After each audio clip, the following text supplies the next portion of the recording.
berarti 15 puasa sampai sekarang alhamdulillah udah ada yang beli, tapi masih banyak yang menjual. Syederlun selama Ramadan ini ternyata lebih banyak warga Lok Semawe yang menjual emas daripada yang membeli.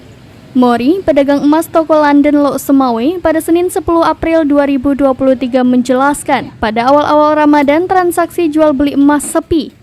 Namun begitu, bila dipresentase antara yang menjual dengan yang membeli, maka tetap lebih banyak yang menjual.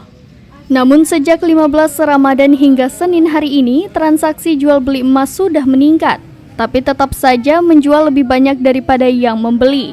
Presentasenya, 70% yang membeli dan 30% yang menjual. Hal ini diprediksi akibat harga emas masih dikategorikan mahal dan juga masyarakat memerlukan uang untuk memenuhi kebutuhan lebaran.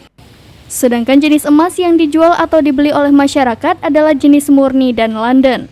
Harga emas pada Senin hari ini untuk harga emas murni Rp2.822.000 per mayam, untuk emas London Rp2.632.000 per mayam, lalu jenis emas 22 atau emas pound harganya selalu tetap tergantung bentuknya. Untuk per gram harganya berkisar antara Rp750.000 sampai Rp950.000.